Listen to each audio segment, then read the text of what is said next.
Сооротуучу Кудай 18 октябрь.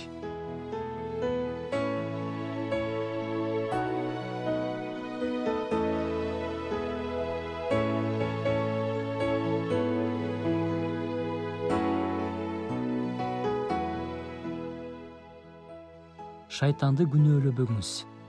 Кудайды жана башка адамдарды күнөөлөбөңүз.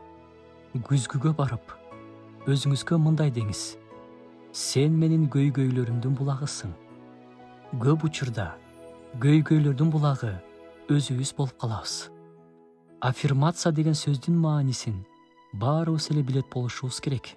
Аффирмация кылгысы келген адам күзгүнүн алдына барып: сен эң сулуусуң, сен эң акылдуусуң, сенин колуңдан баары келет деп айтыш керек.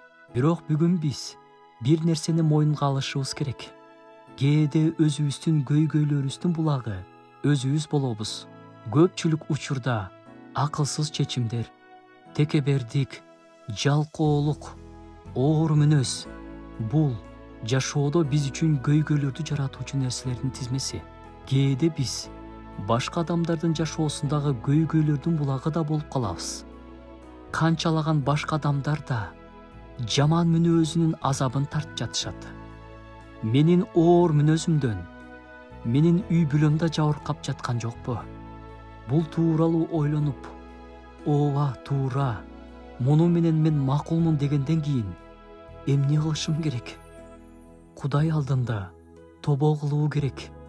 Теңир, мени өзгөрт, жашоомду өзгөрт, мүнөзүмдү, ички дүйнөмдү, жүрөгүмдү өзгөрт деп сыйынуу керек. Жоопкерчиликти өзүбүзгө алышыбыз керек.